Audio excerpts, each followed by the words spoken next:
જ્યારે સૌમાનની વાત આવે ત્યારે સામે શું થવાનું છે પરિણામ જે આવું આવે તો સૌમાનથી વધારે કોઈ પ્રત્યાઘાતો ને એની બહુ પરવા હું નથી કરતો ક્યારે. એ ફરિયાદનું કહેતા હોય તો ટોળા લઈને તો આપણે ગયા નથી. જે લોકો ટોળો લઈને ગયા હોય કાયદો કાયદાનું કામ કરે. આજે પણ એક જગ્યાએ જઈને આવ્યું કે 4 બાળકોની માતા જતી રહી છે. એ ભાઈ ઇલેક્ટ્રિકનું કામ કરે છે, એને છોકરા મોટા કરવા કે મજૂરીએ જવું, મજૂરી ઉપર એનું નિર્ભર. એવા આજે ગુજરાતના મુખ્યમંત્રીને કે દેશના વડાપ્રધાનને મા બાપ નથી વિનંતી કરતા. કેટલાય પરિવારો તૂટી ગયા છે. એ પરિવારો મને ફોન કરે કે મારી દીકરી અપાવો. મતદાનનો અધિકાર 21 વર્ષે હતો. રાજીવજી, સ્વર્ગીય રાજીવ ગાંધીએ એમ કીધું કે મારે ભારતના યુવાનોને બંદૂક નહીં બટન પકડાવવું છે. અને રાજીવજીએ 21 વર્ષની જગ્યાએ 18 વર્ષનો મતાધિકાર આપ્યો.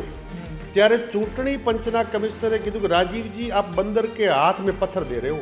નમસ્કાર મિત્રો, કિંજલબેન રબારી પ્રેમ લગ્ન વિવાદ શરૂ ક્યાંથી થયો અને ક્યાં પહોંચી ગયો છે, આ વચ્ચે શું શું થયું છે, કયા કયા ચહેરાઓ આવ્યા છે, અને સૌથી અગત્યની વાત, જે ચહેરો સૌથી વધુ બોલ્યો, જે ચહેરો જે સામે આવ્યો ત્યારબાદ તેના સામે પણ ખૂબ સવાલો થયા, તે આજની તારીખે શું વિચારે છે, આવનાર દિવસોને લઈ તેમની રણનીતિ શું છે, એમનો ભૂતકાળ શું છે. ઠાકરસિંહભાઈ રબારી સાથે ભૂતકાળના પ્રશ્નો લઈ ખૂબ જ વિસ્તારથી આજના ઇન્ટરવ્યૂમાં વાત કરીશું.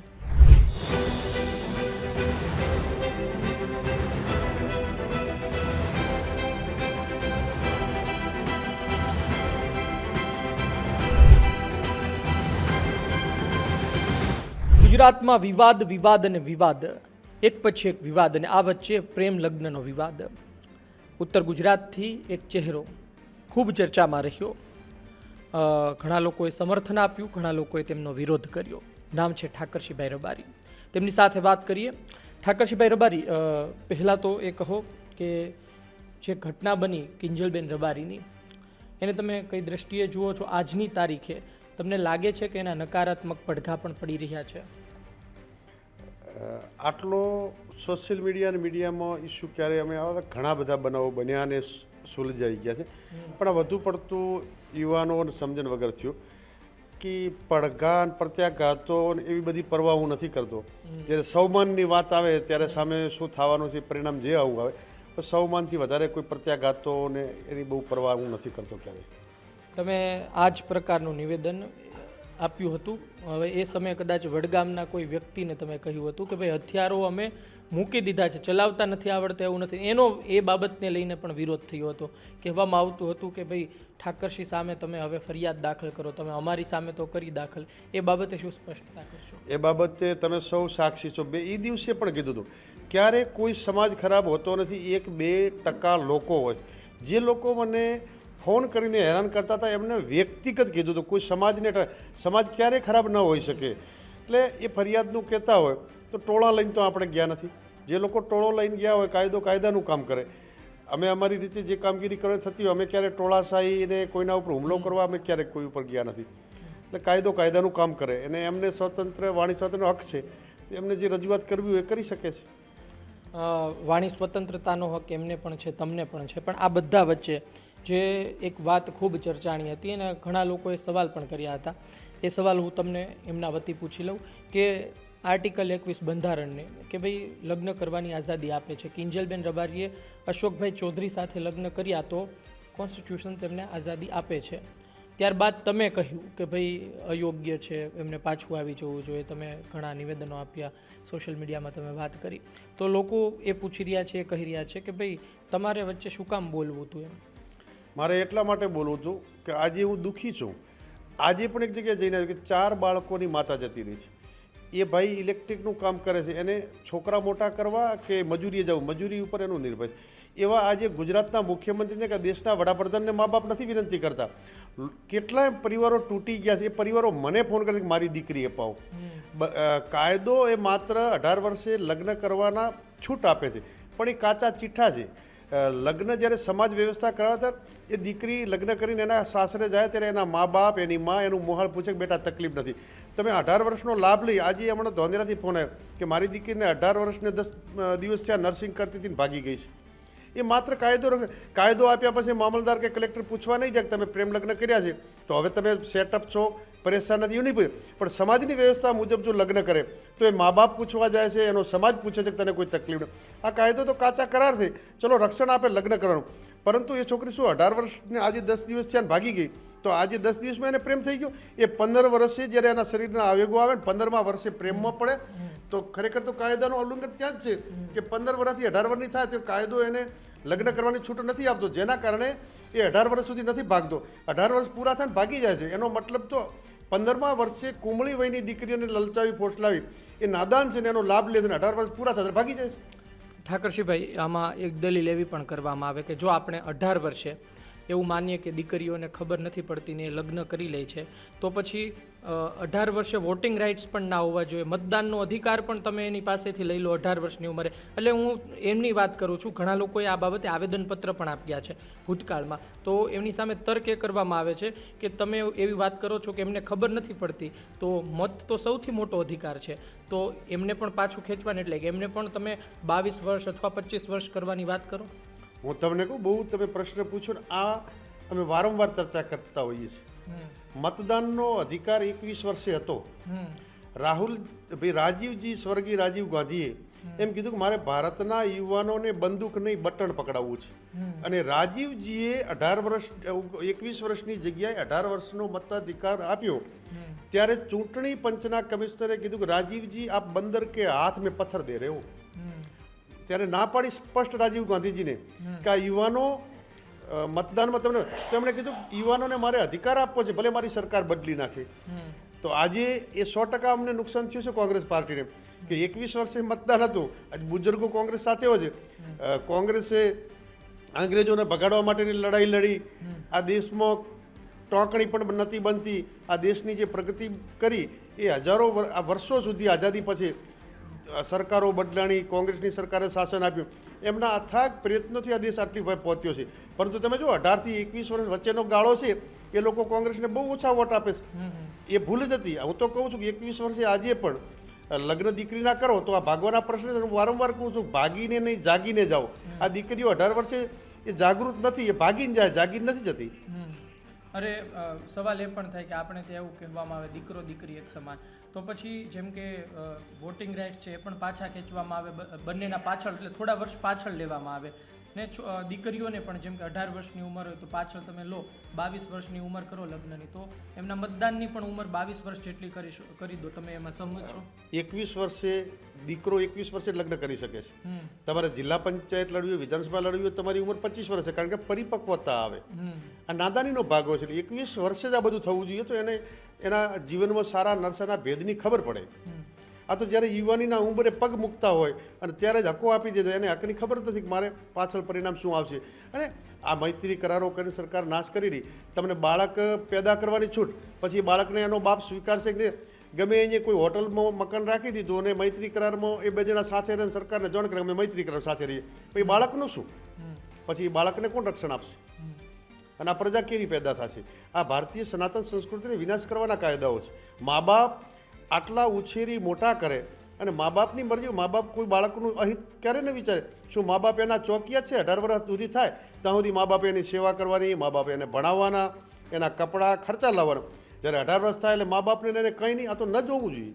એટલે એક એ પણ કહેવામાં આવે છે કે માતા પિતા બાળકને જન્મ આપી શકે પણ જીવન કેવું જીવશે એ તો બાળક જ પોતે નક્કી કરશે કે એને કઈ રીતે જીવવું છે, કોની સાથે જીવવું છે. મા બાપ બાળકને કેવું જીવન જીવવું જોઈએ એના તમામ મોજ શોખ 18 વર્ષ સુધી દીકરો 21 વર્ષનો થાય ત્યાં સુધી પૂરા કરે છે. મા બાપ તો એ સારું જીવન જીવે એના માટે સતત ચિંતિત. તમે એમ કેમ નથી વિચારતા? આજે મૈપતસિંહ ચરોતરમાં છે, જે પરિવાર મા બાપને ન રાખી શકે એટલી સેવા કરે છે, અને એ આજના યુવાનો કઈ દુનિયામાં જઈ રહ્યા. મા બાપને, મને હમણાં વિડીયો એમનો હતો, એમની મધર ગુજરી ગયા અને એ દીકરાને ફોન કર્યો કે તમારા મધર ગુજરી ગયા છે, દાન આપવા, અગ્નિ સંસ્કાર આવો, તો કે ના આપી દો. એની દીકરીને ફોન, એની કે મારી પાસે ટાઈમ નથી. આ કયા સંસ્કારો છે? આવા ભાગીને લગ્ન કરતાના વર્ણશંકર પ્રજા પેદા થાય છે. સનાતન સંસ્કૃતિમાં 16 પ્રકારના લગ્નોની છૂટ છે, 100% છે, પણ એ સમજીને કરવા જોઈએ. આવા લગ્નોની છૂટછાટ ના આપવી જોઈએ જેના કારણે આ સંસ્કૃતિનું ધનોત્પન્ન થાય. આજે આવા ભાગી જાય છે. એ પણ ક્યારેક મા બાપ થશે ત્યારે આના સંતાનો તો એને સાચવવાના જ નથી. હવે આ સમગ્ર બાબત વચ્ચે સ્થિતિ હવે એ મંડાણી છે કે ભાઈ સાથ કોને આપવો, સાચું કોને માનવું. એટલે કે સમાજમાં બે વર્ગ છે ઠાકરસિંહભાઈ. એક વર્ગ કે જે વર્ગ એવું કહે છે કે ભાઈ માતા પિતા કહે ત્યાં જ લગ્ન કરવા જોઈએ અને માતા પિતા રાજી હોય તો જ લગ્ન કરવા જોઈએ, બાકી તમે લગ્ન ના કરો. અને બીજો વર્ગ કહે છે કે એમની મરજીથી કરી શકે છે. તો આ બંને વર્ગમાં જે અન્ય લોકો હોય કે જે હવે કદાચ આગળ વધવાનું વિચારતા હોય તો કન્ફ્યુઝનમાં હોય છે, મૂંઝવણમાં હોય છે કે હવે શું કરવું. હું તમને એક કહેવત હતી, 4 મિલે 64 ખીલે, 20 કરે જોડ. લગ્ન કરે અને હામે બે મળે ત્યારે એને બેની 4 મળે એટલે 4 આંખો ભેગી થાય. 32 ખીલે એટલે 32 નું 64, 32 દાંત બેના હશે બે કપલ ત્યારે. 20 કરે જોડ, બે હાથ હામે 4 આંગળી 20 આંગળી ભેગી થાય. આ સંસ્કારો હતા, પરંતુ એ ખબર હતી કે દીકરો લગ્ન કરીને આવે છતાં એના ઓરડામાં એ મોડે પ્રવેશ કરે, બધાની હાજરીમાં નહીં. નહીંતર ખબર છે કે લગ્ન કરીને આવ્યો છે તે સાથે રહેવાનો છે, પણ કેમ નથી જતો? એની મર્યાદા હોય છે કે એના પગનો અવાજ પણ એ પરિવારને ન આવે. એ આ મર્યાદાની સંસ્કૃતિનો દેશ છે. તો પછી ખુલ્લામાં ગમે અહીંયા રહી શકે છે કે તો એ તો પતિ પત્ની છે. આ ન હોવું જોઈએ, મર્યાદા હોવી જોઈએ, એના પડદા હોવા જોઈએ. તમને કહું એભલવાળો ઘોડિયામાં હૂતો હતો અને ચોપરાજવાળાએ એભલવાળાના પતિ ચોપરાજવાળા અને એ પતિ પત્ની બને મજાકમાં મસ્કરી કરીને એભલવાળો ઘોડિયામાં જોઈ ગયો. અરે કે મારી માની મસ્કરી મારા બાપે કરી. તો એ છોકરો ઘોડિયામાં અવળો ફરી ગયો એભલવાળો અને જબાન કરડીને જોગમાયા મરી ગઈ. અરે મારો દીકરો ઘોડિયામાં અવળો ફરી ગયો, મારી મસ્કરી કરી. એ સંતાનો હતા અને એ યુદ્ધ કરતા હતા, દેશની સંસ્કૃતિ સાચવતા હતા. જનરેશન ઝેડ હવે જેનઝી આવી રહી છે, નવી જનરેશન છે. આ જનરેશન મને લાગે છે કે હવે સમય સાથે વધારે આ બધું થવાનું છે. તો ક્યાં સુધી સમજાવશો, કેટલું સમજાવશો? એક સમયે તો કદાચ એ લોકો પણ વિરોધમાં આવશે, જેમ આ કેસમાં જોવા મળ્યું. સોશિયલ મીડિયામાં ઘણા લોકો બોલ્યા, ઘણા એડવોકેટ્સ બોલ્યા. જનરેશનને જો દુઃખ લાગે, અત્યારે મંદિરોમાં જાઓ તો બોર્ડ માર્યા હોય કે ટૂંકા વસ્ત્રો પહેરીને કોઈએ ના આવવું. જનરેશન ઝેડ એ સંસ્કૃતિ માટે સંસ્કૃતિનું જતન કરવાની જવાબદારી. સ્વામી વિવેકાનંદ જનરેશન ઝેડ જ હતું, પરંતુ એ આ સનાતન ધર્મની સંસ્કૃતિમાં વિશ્વમાં નોંધ લેવડાણી હતી. એવા સંસ્કાર જ હોય. ખરાબ કપડો પહેરીને ફરવાનું હોય, આવા જનરેશનને કોઈ સમાજ સ્વીકારી નહીં શકે. તમામ સમાજોની વેદના, તમામ સમાજના મા બાપોની વેદના છે. મેં તમને ન કીધું મુખ્યમંત્રીને વડાપ્રધાન નથી કહેતા મને ફોન આવે કે મારી દીકરી જતી રહી. કેટલાય આપઘાત કર્યા છે. એ પરિવારોને બચાવવા માટે, કુટુંબ વ્યવસ્થા બચાવવા માટે, સનાતન ધર્મ બચાવવા માટે લડવું પડશે. જનરેશનને હું તો ધર્મગુરુઓને વિનંતી કરું કે આ સનાતન ધર્મના ગુરુઓ, આ જનરેશન ઝેડ નવું આવી રહ્યું છે, એને સંસ્કારો આપે, આ સંસ્કૃતિ બચાવે. પણ આવું જનરેશન છે કે મા બાપને નહીં સાચું તો પરિસ્થિતિ શું થશે? આજે ભાગીન લગ્ન છે એમ કે સ્વતંત્રતા આપો છો તો મા બાપના શું દોષ છે? તમે વૃદ્ધાશ્રમમાં મૂકો છો. શું આવું જનરેશન હોવું છે કે મા બાપને વૃદ્ધાશ્રમમાં મૂકવાના, દુઃખી કરવાના? કેટલાક લોકો સેવા કરશે. એ મહિપતસિંહ હોય કે વૃદ્ધાશ્રમ જે લોકો ચલાવે છે, અભિનંદન તો એમને, એ પણ કોકના દીકરા છે, પણ એમણે વેદના જોઈ. મને આજે ગૌરવ છે કે અમારા સમાજના, માલધારી સમાજનો કોઈ પણ વડીલ વૃદ્ધાશ્રમમાં નથી. આ સંસ્કાર છે અમારા સમાજના. આવા સંસ્કારો તમામે કેળવવા જોઈશે. એક સવાલ એ પણ છે કે જ્યારે આ પ્રકારની ઘટના બને છે, કોઈ દીકરી ભાગીને લગ્ન કરે છે, ત્યારે સમાજના લોકો બોલે છે, પરંતુ જ્યારે દુષ્કર્મની ઘટના બને છે ત્યારે એ સમાજ ક્યાં હોય છે? ત્યારે સમાજના લોકો કેમ રસ્તા પર નથી આવતા? કારણ કે અવારનવાર આ પ્રકારના કેસો સામે આવે છે, તો દીકરીની ઇજ્જત તો ત્યાં પણ લૂંટાય છે. શું સમાજ શું કહેશે એ વિચારીને જ તે એમને રોકવામાં આવશે કે પછી આવી ઘટનાઓ બનશે જે ખૂબ જ જઘન્ય કહેવાય એમાં પણ રસ્તા પર આવશે? તમે જોવો છો નિર્ભય કાંડ થયો તો આખો દેશ રોડ ઉપર. જ્યારે જે આવા કૃત્યો થાય છે ત્યારે દીકરીની સાથે તમામ સમાજોની વેદનાઓ છે. એવા કોઈ પણ દુષ્કર્મના આરોપીઓ હોય અને ક્યારેય બક્ષવામાં નથી આવતા. અને હું તો કહું છું, કોઈ પણ સમાજની બેન દીકરીને અન્યાય થતો હોય ત્યારે એની સાથે રાનવગણની ભૂમિકામાં અડીખમ ઊભા રહેવાની જવાબદારી મારી છે. કોઈ જ ચમરબંધી હોય તેને છોડવાનો નથી. કોઈ બેન દીકરીની સામે આંખ ઊંચી કરે તેની આંખ તોડી નાખશું. અત્યારે શું સ્થિતિ છે? કારણ કે આ કેસ પછી ઠાકરસિંહ તમે ગુજરાતમાં ચર્ચા આવવા લાગ્યા છો. પહેલાં બનાસકાંઠામાં ચર્ચા થતી હતી, હવે તમે સૌરાષ્ટ્રમાં જાઓ તો સૌરાષ્ટ્રના પણ લોકો તમારો વિડીયો જોતા હોય છે, ઘણા કોમેન્ટ્સ કરતા હોય છે. તો શું લોકોની અપેક્ષા વધી છે? શું ફોન આવતા હોય છે? શું સ્થિતિ છે આજની તારીખે? સમગ્ર ગુજરાતના જે સનાતન સંસ્કૃતિને માનવાવાળા તમામ સમાજો વિનંતી કરે છે કે આના માટે લડો. હું તો અભિનંદન આલું પાટીદાર સમાજના આગેવાનો કે એમણે લડાઈ લડી વિધાનસભામાં સૌ પહેલી જ્ઞાનીબેને માંગણી કરી હતી કે મા બાપની મરજી સિવાય લગ્ન ના થવા જોઈએ. એ વિધાનસભાના ફ્લોર ઉપર આ મુદ્દો જ્ઞાનીબેને ઉપાડ્યો. એના પછી પાટીદાર સમાજ સતત લડે.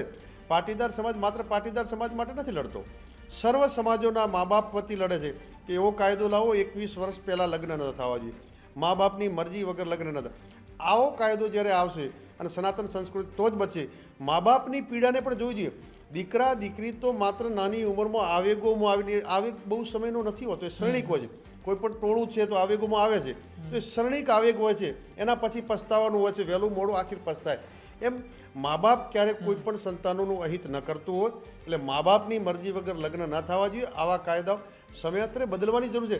જે તે સમય બરાબર છે કાયદો લાવ્યો હતો, ત્યારે તો સતી પ્રથા હતી, દૂધ પીતીની પ્રથા હતી, એ સમયાંતરે કાયદો લાવ્યો. હવે એવો સમય નથી. આજે તો પતિઓ પીડાય છે, પત્નીઓ નહીં. એક વાત એ છે કે તમે જુઓ કે જ્યારે કિંજલબેન રબારી, તમે ખૂબ બોલ્યા, કિંજલબેન રબારી પરત આવ્યા અને ત્યારબાદ વધારે સવાલ એટલા માટે પણ ના થયા કારણ કે એમણે પોતે પણ વિડીયો મૂક્યો. એટલે લોકો એવું માને છે કે એમના પર કોઈ એવું દબાણ નથી, એ એમણે પોતે સ્પષ્ટ કર્યું. પણ જે કંકુબેનની યાદ આવે છે ને એ પણ આટલા વર્ષો પછી બાળક થઈ જાય છે, તો શું આ કઈ સ્પર્ધા ચાલી રહી છે? મારો સીધો સવાલ છે. તમે એક સામાજિક આગેવાન તરીકે, કોઈ જ્ઞાતિના નહીં, શું આ સ્પર્ધા ચાલી રહી છે કે ભાઈ પહેલી દીકરી પાછી આવી ગઈ તો પહેલી દીકરી અથવા તો પેલા બેનને પણ પાછા લાવો, પછી એનું બાળક હોય, એમનું સાંસારિક જીવન ક્યાં પહોંચ્યું છે વિચાર્યા વગર? એ બાબતમાં હું કહું કે દીકરીના પક્ષ સાથે કોઈ પણ સમાજનો મારી લાગણીઓ હોય, પરંતુ એ મુદ્દામાં ચૌધરી સમાજના આગેવાનો જોડે મારે વાત થતી હતી. બહુ સરળ બધા ઠરેલ આગેવાનો હતા, પરંતુ માત્ર યુવાઓનું ટોળું બીજા જિલ્લાઓમાંથી એ રાજકીય કાવા દાવા કરવા માટે આવ્યા હતા. જ્યારે સમાધાનની ફોર્મ્યુલા ચાલુ હતી અને આવેગમાં આવીને તોફાનો કઈ રીતે કરવા. હું તમને કહું, ઓલા શીતલબેન એ ખુદે બીજા સમાજોમાં લગ્ન કર્યા ને આ ચોથા લગ્ન છે. હવે એ સમાજની ચિંતા કરે, સમાજની ચિંતા તો સમાજની લક્ષ્મણ રેખામાં રહ્યા એમણે કરવાની હોય, પરંતુ એ બધાએ બીજે લગ્ન. આજે એક જેલમાં કોઈ ભાઈ છે તો એ બીજી બેન ચૌધરી છે ને લગ્ન બીજી સમાજની જોડે કર્યા. હવે જેલમાં હમણાં ચલી જતો કે દુઃખી થાય કે મેં તો લગ્ન કરેલા અને હવે શું થશે. એટલે ભાઈ તમે જ સમાજની દીકરી સાથે લગ્ન નથી કર્યા. એ શીતલબેન છે એ સમાજની જ છે, એણે એના સમાજમાં લગ્ન નથી કર્યા, એ હવે સલાહ આપવા આવે છે. આમાં વાત એવી પણ છે કે તેઓ આરોપ લગાડવામાં આવે છે. એફઆઈઆરમાં જે લખ્યું છે અને જે કહેવામાં આવે છે બેયમાં અલગ અલગ વાત છે. આપણે એફઆઈઆરની વાત કરીએ તો એવું કહેવામાં આવે છે કે પહેલાં ઊન ગામ પાસે, એટલે કે ભાભરના રૂણીમાં સભા થઈ, પછી ઊન ગામ પાસે નીકળવા એક કાફલો રવાના થયો. તો એક પહેલાં જવા ન દેવામાં એક ગાડી સ્કોર્પિયો આવે છે અને તે જે ફરિયાદી પોલીસ કર્મચારી છે તેને નુકસાન પણ પહોંચાડે છે એવું કે ફરિયાદમાં લખવામાં આવ્યું છે, એફઆઈઆરમાં. અને તેને માથામાં માર મારવામાં આવે છે, પણ એણે પહેર્યું હોય છે હેલ્મેટ કેવું, એટલા માટે એ કર્મચારીને એવું વાગતું નથી. જે બાદ અન્ય લોકો આવી પહોંચે છે અને પછી ઉશ્કેરાય છે અને એમને કંકુબેન સાથે વાત કરવી છે એ બાબતે. એમણે એવું એફઆઈઆરમાં લખવામાં આવ્યું છે કે ભાઈ આગેવાનો કહે છે કે કંકુબેન છે જ નહીં. અને બીજી વાત એ કહેવામાં આવે છે કે ભાઈ અમુક લોકોને જવા દીધા, એના પર પહેલાં હુમલો થયો અંદર ને પછી બીજા લોકો ત્યાં ગયા. એટલે બંને વચ્ચે ખૂબ તફાવત જોવા મળી રહ્યો છે ને પોલીસ પર આરોપ લાગે છે, ઘણા નેતાઓ પર આરોપ લાગે છે કે તેમણે છે ને તટસ્થ વલણ નથી રાખ્યું, ફક્ત એક પક્ષ પર એફઆઈઆર દાખલ કરી છે. બિલકુલ એ આક્ષેપો ખોટા છે. એટલા માટે કહું છું, શરૂઆતમાં એક ડાલું છે, એ પથ્થરો ભરેલું ડાલું છે, એના ઉપર ગાડલા મૂકેલા છે ને ઉપર છોકરાઓ બેઠા છે. સીધો 1 કલાક સુધી પથ્થરમારો કરે છે અને 2 ગાડી જે અંદર જાય છે તમને કહું, એ ગામની અંદર જવા માટે 3 થી 4 રસ્તાઓ છે. મારે નામ ના આપવું જોઈએ. એ એક પોલીસ જો ના હોત તો પરિસ્થિતિ ખરાબ થત, પરંતુ પોલીસની જાણ બહાર એદલા ગામનો કોઈ ભાઈ છે, એ નજીક જ ત્યાં પોલીસ સ્ટેશનમાં છે અને એમના ઈશારે પાછળથી ગાડીઓ પહેરે જ્યાં પોલીસની જાણમાં નથી. અને પાછળ આ ગાડીઓ 2 જાય છે, એ સીધો એટેક કરે છે આ લોકો પર. કોઈ પણ એટેક કરવા જાય ત્યારે લોકો શું કરશે? ઊણ ગામના લોકો એટેક કરવા નથી ગયા, એ અંદર પોલીસની જાણ બહાર બીજા રસ્તેથી અંદર પ્રવેશ કરે છે. એ માત્ર ને માત્ર જૂઠી વાત છે. પોલીસ ક્યાંય જાણતી નથી. પોલીસની ગાડીને ટક્કર. 2 કલાક સુધી પથ્થરમારો ચાલ્યો છે, પથ્થરો અહીંથી ભરીને જાય છે. આ સુનિયોજિત કાવતરું હતું, સીધું ષડયંત્ર હતું. માત્ર ને માત્ર તમે કહો છો ને આગેવાનો, આમાં કોઈ પણ ચૌધરી સમાજના આગેવાનો સામેલ નથી, ચૌધરી સમાજ પણ સામેલ નથી. 2% લોકો એમના બદ ઇરાદા પાર પડે. તમે કોઈ પણ સમાધાનમાં જાઓ તો 5-10 લોકો હોય, 2000-2500નું ટોળું કોઈને લેવા ના જઈ શકે. એ સુનિયોજિત કાવતરું જ હતું. કોઈની ટીઆરપી વધારવા માટેના લોકો હતા. પેલો ફાળો ભેગો કરતા હતા કે આ ભાઈને અમે 4 લાખ રૂપિયા આપી દઈએ. હવે આ રૂની ગામના આગેવાનો વિનંતી ગંગારામભાઈ કરે છે કે ભાઈ અમારે વાત થયેલી છે, તમે ચિંતા ના કરો. એટલે ગામ રાજકારણનો રથ ચૌધરી સમાજને કોઈએ શીખવાડ્યો તો રૂની ગામમાં ભેમાભાઈ પરિવારે. એ ઘણી ટર્મ સુધી ધારાસભ્ય રહ્યા, મંત્રી થયેલા. એમના ગામની દીકરી ગઈ એ ટાઈમે ચિંતા કરતા હતા, પરંતુ શું પરિસ્થિતિ છે મારે આમાં નથી કેવું. આ માત્ર ને માત્ર ચૌધરી ને રબારી સમાજને સામે લાવવા માટેનું 2% લોકોનું જિલ્લા બહારના, તમને સ્પષ્ટતા કહું છું, બનાસકાંઠા અને વાવથરા જિલ્લા બહારના લોકોનું ષડયંત્ર હતું. ચૌધરી સમાજ હોય કે રબારી સમાજને કોણ છે આમાં પડદા પાછળ કોણ છે? તમે ને આખું ગુજરાત જાણી રહ્યું છે. તમે કહો. એપી સેન્ટર તો હંમેશા ક્યાંથી ઉપડે, મહેસાણાથી જશે ને. મહેસાણાથી છે. હા, બરોબર છે. ને જે કહેવામાં આવે છે શંકરભાઈ ચૌધરી દ્વારા કે મૂર્ખતા કરી છે, ટોળાએ મૂર્ખતા કરી છે, ટોળાનો ભાગ બનવું એ મૂર્ખતા છે, શૂરવીરતા સિંહ જેવી હોય અને એમાં એકલા રહીને કામ કરવું જોઈએ, મક્કમતાથી નિર્ણય લેવા જોઈએ. એ નિવેદનને કઈ રીતે જુઓ છો? પહેલી વાત તો એ છે કે વિડીયો મેં નથી જોયો, એ બાબતે હું શું કહી શકું. મેં જોયો, મેં સાંભળ્યો છે, એ શબ્દ હું તમને કહું, તમે શું કહેશો? એમણે ટોળું તો હું કહું છું ને કે હાર્દિકભાઈએ ટોળા કર્યા હતા તો 14 દીકરાઓ શહીદ થઈ ગયા. એ 14 દીકરાઓને ન્યાય ક્યારે મળશે? પાટીદાર સમાજે આંદોલન કર્યું, 14 દીકરાઓ છે, એ પરિવારની દીકરાઓની બેન હશે, એની મા હશે, એનો બાપ હશે, એને દીકરાઓ ગુમાવ્યા છે, જિંદગીમાં ક્યારેય નથી મળવા. અહીં પોલીસ ના હોત, બનાસકાંઠા પોલીસને સલામ કરું છું કે જો પોલીસ ના હોત અને અમે કોઈ પણ પરિવારના જો હત્યાઓ થઈ ગઈ હોત, જે પરિવારે એ વેદના ભોગવાની જિંદગીભર, એને કોણ પૂર્ણ કરે? એટલે ટોળા સ્વરૂપે જાઓ તો ટોળાને લશ્કર છે આપણું, બટાલિયન હોય પણ એનો વડો હોય સેનાપતિ. સેના ઓર્ડર આપે એ જ થાય. એમ સેનાપતિ એવો હોવો જોઈએ કે લાખોની મેદની ભેળી કરો પણ ક્યાંય કોંકરી ચાળો ન થવો જોઈએ, તો તમે ભેગા કરો. ટોળું ભેગું કરો ને તમારી પાસે કંટ્રોલ. એ સમયે માઇક એકબીજાના છીનવાતા હતા. એ તો હવે જેણે લીડરશિપ લીધી હોય એમની જવાબદારી હોય. ટોળાનો ભોગ ન પણ બનવું જોઈએ, એ વાત સાચી છે. શંકરભાઈ એક શબ્દ એવા પણ કીધા હતા કે તમારે વિચારવું જોઈએ કોના માટે થઈ રહ્યું છે, પડદા પાછળ કોણ છે, કોણ પ્લાન કરી રહ્યું છે, એવા શબ્દો પણ વાપર્યા હતા. એમ તો આખું ગુજરાત જાણે છે ને કે આ કોઈને કોઈ રીતે, મેં તમને ના કીધું, હું સ્પષ્ટતા સાથે કહું, એ જ્યારે હું બોલ્યો ને ભાગ્યા હોય ને મુદ્દો હોય ને તો ના, છતાં ચૌધરી સમાજનું માન રાખવા માટે હું ઊણગ્યો આગેવાન લે કે 2 વર્ષ જૂનો બનાવ છે, છતાં તમારી લાગણીઓ દુભાતી હોય તો અમે મદદ કરશું. પરંતુ આ રાજકારણ બિલકુલ ના હોય તો 2 વર્ષ સુધી ક્યાં ગયા હતા યુવાનો? અને એના પછી મહિનાનું લિસ્ટ આપો, કેટલી દીકરીઓ ગઈ છે? તમારું સૌમન ત્યાં નથી ગવાતું? અંતિમ થોડા સવાલો લઈ લઈએ. એક સવાલ એ છે કે ઠાકરસિંહભાઈ રબારી, એવી વાતો છે કે ઠાકરસિંહભાઈ રબારી આ મુદ્દો ઉઠાવ્યો, કદાચ ઠાકરસિંહભાઈ રબારીને થોડા વ્યક્તિગત સંબંધો બગડ્યા હશે, પણ અંતે કોંગ્રેસ ચર્ચામાં આવી ગઈ અને કોંગ્રેસ જે આ વિસ્તારમાં વાવની પેટા ચૂંટણી હાર્યા બાદ થોડી શાંત દેખાતી હતી, એ ફરી દોડતી થઈ ગઈ છે. આ વિષય કોંગ્રેસ ભાજપનો વિષય નથી. કોંગ્રેસ ક્યારે શાંત ના હોય. અંગ્રેજોને ભગાડનારી કોંગ્રેસ છે. ગોરોથી અમે લડ્યા હતા તો ચોરોથી શું તાકાત છે અમારી સામે લડી શકે? એટલે આ વિષયને કોંગ્રેસને કોઈ લેવા દેવા નથી. પણ જ્યારે ચૂંટણી જ ના હોય ત્યારે લોકોના ધરાતલ ઉપર જઈને શાંતિથી કામ કરવાના, ભાષણબાજી કરવાની હોતી નથી. ચૂંટણી આવી છે તો ફરીથી રાણાની રીતે. ગુલાબના બેન, ગેની બેન, તમે કીધું હતું, તો હવે શું કહેશો? ફરી એકવાર ચૂંટણી આવી રહી છે. ગુલાબસિંહ ચૂંટણી લડતા હતા તો તમામ ઠાકોર સમાજના લોકોને લાગણી થાય અને બેન માને, એટલા માટે એ મારી ભાવના હતી કે ગુલાબસિંહને એ બાને વોટ મળે અને મદદ. અપેક્ષા હતી તમને લડવાનું મન હતું ત્યારે? ચૂંટણી આવે ત્યારે બધાની અપેક્ષા હોય, ઉમેદવાર એક જ હોય છે, જેને મળે એ અમારો ઉમેદવાર પાસે પંજો હોય છે. આ બધી વાત એટલા માટે યાદ આવી કારણ કે 2 દિવસ પહેલાંના દ્રશ્યો હતા. તમે છે, ગેનીબેન છે, ગુલાબસિંહ છે, ફરી એક સાથે જોવા મળી રહ્યા છો, ફરી એક સાથે તમે પ્રચાર કરી રહ્યા છો. એટલા માટે દિવસો, વાવની ચૂંટણીના દિવસો યાદ આવે કે જ્યારે તમે ગેનીબેનને વિધાનસભાની ચૂંટણી જીતાડી હતી, લોકસભાની ચૂંટણીમાં તમે દોડતા હતા, એક સમયે તો પ્રણામ કરતા હોય તમને, એવા પણ ગેનીબેનના ફોટો વાયરલ થયા હતા. એટલે શું આજની તારીખે પણ એવા સંબંધો યથાવત છે કે પછી ઘણો તફાવત આવ્યો? સંબંધો તમને કહું ક્યારેય બદલતા હોતા જ નથી. સંબંધો એના એ છે ત્યારે ગેનીબેન માટે, ગુલાબસિંહ માટે ચૂંટણી હોય, થરાદની હોય તો હું લડ્યો છું. હવે જવાબદારી ગેનીબેન, ગુલાબસિંહ, મારી, કેપી ગઢવી હોય, ધાનેરાથી નથાભાઈ હોય, થરાદના અમારા બધા આગેવાનો હોય, વાવના હોય, દિયોદરથી શિવાભાઈ હોય, પાલનપુર હોય, દિનેશભાઈ ગઢવી હોય, કાંતિભાઈ ખરાડી હોય, તમામ જિલ્લાના આગેવાનોની અમારી જવાબદારી એવી બની છે કે આટલા દિવસ તો ધારાસભ્ય બનાવવા માટે, સંસદ બનાવવા માટે અમે લડતા હતા. હવે તો અમારી પાયાની ઇમારતની ઈંટો જે તાલુકા પંચાયત, જિલ્લા પંચાયત લડવા જે લડી રહ્યા છે એ કોંગ્રેસના પાયાના કાર્યકરો છે. એના માટે અમારે જીગર જાન લગાવીને જે રીતે લડવું પડે લડીશ. અને આજે હું તમને કહું, આનંદ છે, તમે પણ મળ્યા. અને આજે એવો દિવસ છે કે ભાજપનો સ્થાપના દિવસ છે, એટલે ભાજપવાળા આજનો દિવસ સ્થાપના દિવસ બનાસકાંઠા અને વાવ થરાદમાં મનાવી લે.